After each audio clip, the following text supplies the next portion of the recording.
ভারতে চিকিৎসা নিতে যাওয়া নড়াইলের আরও এক নারীকে ভয়ভীতি দেখিয়ে বাংলাদেশের সংখ্যালঘু নির্যাতনের অসত্য তথ্য দিতে বাধ্য করা হয়েছে ভারতীয় গণমাধ্যমে। ভারতকে অসহযোগী দেশ ঘোষণা করেছে যুক্তরাষ্ট্র। যদি এই বাংলাদেশের সাথে আপনাদের সম্পর্ক স্থাপন করতে চান, খুনি হাসিনাকে বাংলাদেশে ফিরিয়ে দিন। খুনি হাসিনার বিচার এই বাংলাদেশের মানুষ করবে।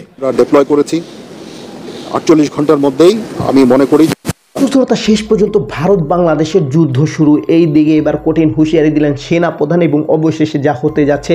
তো সুস্থতা ভারত বাংলাদেশের যুদ্ধ শুরু হলে কি হতে পারে, কারা জয়লাভ করবে, এবং আজকে ভিডিওটি খুবই ইম্পর্টেন্ট ভিডিও, যার কারণে সম্পূর্ণ ভিডিওটা না টেনে দেখতে চেষ্টা করবেন। তো কথা না বেরিয়ে চলুন আমরা ভিডিও মূল আলোচনায় চলে যাই।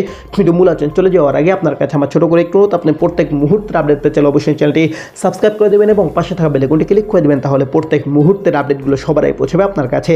তো সব কথা না বেরিয়ে চলুন আসলে ঘটনাটি তাহলে বিস্তারিত দেখে আসি। ভারতে চিকিৎসা নিতে যাওয়া নড়াইলের আরও এক নারীকে ভয়ভীতি দেখিয়ে বাংলাদেশের সংখ্যালঘু নির্যাতনের অসত্য তথ্য দিতে বাধ্য করা হয়েছে ভারতীয় গণমাধ্যমে। ওই নারী ভিডিও বার্তায় অভিযোগ করেন তাকে কয়েক ঘন্টা আটকে রেখে এ ধরনের বক্তব্য দিতে বাধ্য করা হয়। স্থানীয়রা বলছেন, এলাকায় দুই সম্প্রদায়ের মানুষের মাঝে কোনো বিভেদ নেই।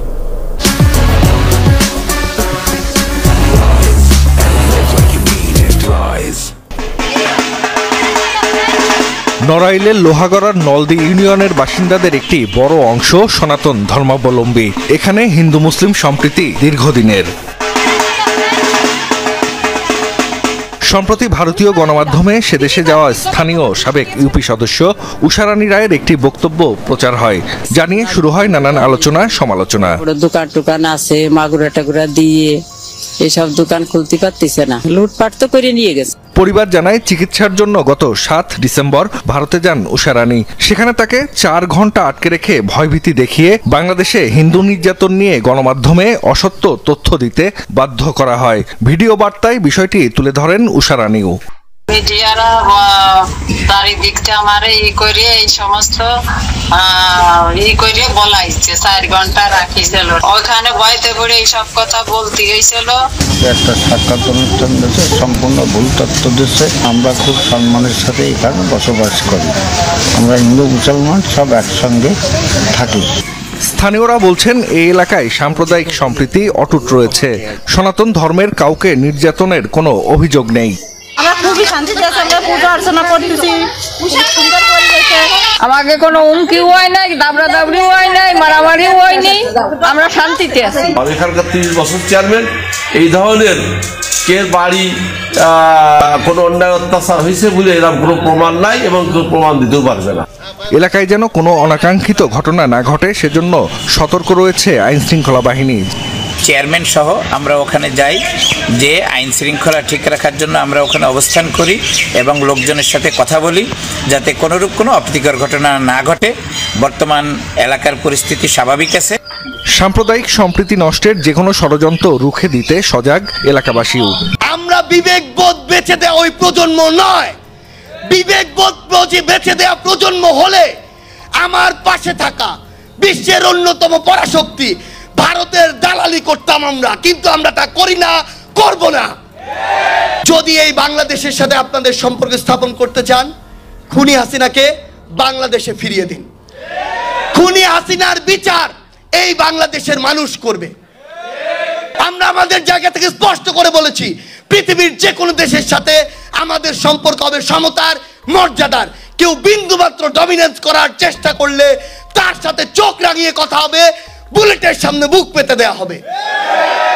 ওই শেখ মুজিবুর রহমান 1971-এর পরে এই বাংলাদেশের অস্তিত্ব, এই বাংলাদেশের যে সার্বভৌমত্ব, সেটি নষ্ট করে দিয়েছিল এই বাংলাদেশকে একটি দেশের কাছে ইজারা দিয়ে। এই বাংলাদেশের সংবিধান একটি দেশের সংবিধান, তাদের ইচ্ছা মতো এই বাংলাদেশের সংবিধান করে, এই বাংলাদেশের সামগ্রিক কাঠামো তাদের ইচ্ছা মতো করে। এই বাংলাদেশে বিগত 16 বছরে খুনি হাসিনা নির্লজ্জের মতো এই বাংলাদেশকে উপস্থিত থেকে বলে সে নাকি ভারতকে যা দিয়েছে ভারত সারা জীবন মনে রাখবে। আমরা শুধু ভারতকে একটি জিনিসই বলে দিতে চাই, আপনাদের সাথে আমাদের সম্পর্ক কি হবে সেটা আপনারা আপনাদের কাজের মাধ্যমে নির্ধারণ করবেন। যেই খুনি হাসিনা এতগুলো মানুষকে খুন করে এই বাংলাদেশ থেকে পালিয়ে গিয়েছে, যেই খুনি হাসিনা বাংলাদেশের মানুষের দ্বারা এই দেশ থেকে তাড়িত হয়েছে, সেই খুনি হাসিনাকে আপনারা আশ্রয় দিয়েছেন। সানবিট সব দিবে সামাল। সানবিট ম্যাজিক প্রেস ডিশওয়াশিং এর মাথা ঘোরানো সলিউশন। যদি এই বাংলাদেশের সাথে আপনাদের সম্পর্ক স্থাপন করতে চান, খুনি হাসিনাকে বাংলাদেশে ফিরিয়ে দিন। খুনি হাসিনার বিচার এই বাংলাদেশের মানুষ করবে। আমরা শুধু আমাদের জায়গা থেকে আপনাদেরকে একটি কথাই বলি, অসংখ্য চক্রান্ত হচ্ছে, হবে। আমাদের যে ভাইরা আমাদের কথায় জীবন দিয়েছে, রক্ত দিয়েছে, ওই একই কাতারে আমরাও ছিলাম, সৌভাগ্যক্রমে বেঁচে গিয়েছি।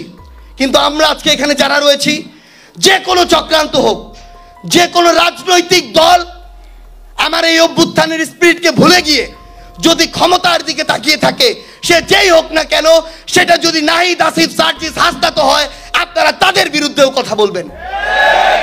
এই বাংলাদেশে আর যেন ক্ষমতা কোনো পিপাসু, কোনো নরপিশাচের জায়গা না হয়, কোনো ফ্যাসিস্টের জায়গা না হয়, এমন কারো জায়গা না হয় যে এই দেশের মানুষের নামে শপথ নিয়ে কোনো একটি দলের দালালি করবে। আমরা আপনাদেরকে শুধু একটি অনুরোধই করি, জুলাই শহীদ স্মৃতি ফাউন্ডেশন তাদের জায়গা থেকে যতদিন এই বাংলাদেশ আছে, যতদিন আপনারা আছেন, সর্বোচ্চটুকু দিয়ে আপনাদের পাশে থাকার চেষ্টা করবে। আজকের এই পদক্ষেপ শুধু শুরু। আমরা আপনাদের সন্তান, আমরা আপনাদের ভাই, আমরা আপনাদের পরিবারের অংশ। যে কোনো সময়, যে কোনো মুহূর্তে আমাদের সাথে দয়া করে, সন্তান মনে করে, ভাই মনে করে যোগাযোগ করবেন। আমরা যে কোনো কিছুর বিনিময়ে আপনাদের পাশে দাঁড়াতে সবসময় প্রস্তুত থাকব। শুধু আস্থাটুকু রাখবেন, আমরা আপনাদেরকে এই রাজশাহীর এই অডিটোরিয়াম থেকে কথা দিয়ে যাচ্ছি, আপনাদের যে কোনো যৌক্তিক দাবিতে আগামীর বাংলাদেশে আমরা জীবন দিতে সবসময় প্রস্তুত থাকব। তো দর্শক, আপনার ভিডিও দেখুন, ভিডিও দেখে যদি আপনার কোনো মন্তব্য থাকে তাহলে অবশ্যই কমেন্ট বক্সে কমেন্টে আপনি মূল্যবান মন্তব্য জানিয়ে দেবেন। দর্শক, এখন আমরা পরবর্তী একটি ভিডিও দেখব, যেটাতে আমরা আরও কিছু তথ্য আমরা জানতে পারবো। দর্শক, চলুন আমরা সেই ভিডিও বিস্তারিত দেখে আসি। ভারতকে অসহযোগী দেশ ঘোষণা করেছে যুক্তরাষ্ট্র। সম্প্রতি যুক্তরাষ্ট্রের অভিবাসন ও শুল্ক প্রয়োগ সংস্থা আইসিই ভারতের নাম যুক্ত করেছে তাদের অসহযোগী দেশগুলোর তালিকায়। এই তালিকায় ভারতের নাম অন্তর্ভুক্তি কি দেশটির জন্য আসলেই কোনো বড় বিপদ সংকেত দিচ্ছে? এই তালিকায় আরও রয়েছে Bhutan, Cuba, Iran, Pakistan, Russia এবং ভেনেজুয়েলা। যুক্তরাষ্ট্রের মতে এই দেশগুলো তাদের নাগরিকদের প্রত্যর্পণ প্রক্রিয়ায় যথাযথ সহযোগিতা করছে না। আইসির পক্ষ থেকে বলা হয়েছে, এসব দেশ সাক্ষাৎকার গ্রহণ, সময়মতো ভ্রমণ নথি ইস্যু এবং নির্ধারিত ফ্লাইটে নাগরিকদের ফেরত নিতে প্রয়োজনীয় সহযোগিতা দিতে ব্যর্থ হয়েছে। এর ফলে এই দেশগুলোর সঙ্গে যুক্তরাষ্ট্রের অভিবাসন সম্পর্কে জটিলতা বাড়ছে। আইসিই জানিয়েছে, যুক্তরাষ্ট্র থেকে প্রায় 14,50,000 অবৈধ অভিবাসীকে বিতাড়িত করার পরিকল্পনা রয়েছে, যাদের মধ্যে 18,000ই ভারতীয় নাগরিক। সাম্প্রতিক বছরগুলোতে প্রায় 90,000 ভারতীয়কে যুক্তরাষ্ট্রে অবৈধভাবে প্রবেশের চেষ্টা করার সময় আটক করা হয়েছে। বিশেষ করে পাঞ্জাব, গুজরাট এবং অন্ধ্রপ্রদেশের বাসিন্দারা এই প্রবণতার শীর্ষে রয়েছেন। ভারতীয়রা অনেকেই তাদের অবস্থান বৈধ করার চেষ্টা করলেও এই প্রক্রিয়া দীর্ঘ এবং সময় সাপেক্ষ। অনেকের ক্ষেত্রেই বৈধতা প্রাপ্তি 2-3 বছরও লাগতে পারে। এদিকে যুক্তরাষ্ট্রে অবৈধ অভিবাসীদের সংখ্যা নিয়ে একটি পরিসংখ্যান প্রকাশিত হয়েছে, যেখানে শীর্ষে রয়েছে হন্ডুরাস, ভারতের অবস্থান 13তম। বসুন্ধরা টিস্যুতে ছাড়ের ছড়াছড়ি। বসুন্ধরা টিস্যু নিয়ে এলো নিশ্চিত ছাড়। ধারণা করা হচ্ছে, ডোনাল্ড ট্রাম্পের প্রশাসনের অধীনে যুক্তরাষ্ট্রের অভিবাসন নীতি আরও কঠোর হতে পারে। ট্রাম্প নির্বাচনী প্রচারণায় ঘোষণা করেছিলেন যে তিনি বৃহত্তম প্রত্যর্পণ প্রক্রিয়া পরিচালনা করবেন, যার ফলে হাজার হাজার ভারতীয় অভিবাসীকে ফেরত পাঠানো হতে পারে। বিশেষজ্ঞরা মনে করছেন, এটি ভারত মার্কিন কূটনৈতিক সম্পর্কের জন্য একটি বড় চ্যালেঞ্জ হতে পারে। তো দর্শক, আপনারা সম্পূর্ণ ভিডিও দেখলেন। সম্পূর্ণ ভিডিও দেখে যদি আপনার কোনো মন্তব্য থাকে তাহলে অবশ্যই কমেন্ট বক্সে কমেন্টে আপনার মূল্যবান মন্তব্য জানিয়ে দেবেন। দর্শক, কথা বলতে বলতে আমরা ভিডিও শেষ পেয়ে চলে এসেছি। ভিডিও শেষ করার আগে আপনার কাছে আবার অনুরোধ করছি, আপনার প্রত্যেক মুহূর্তের আপডেট পেতে চাইলে অবশ্যই চ্যানেলটি সাবস্ক্রাইব করে দেবেন এবং পাশে থাকা বেল আইকনটি ক্লিক করে দেবেন, তাহলে প্রত্যেক মুহূর্তের আপডেটগুলো সবারই পৌঁছবে আপনার কাছে। তো সব নিয়ে শেষ কিছু, ভালো থাকবেন, সুস্থ থাকবেন, আল্লাহ হাফেজ।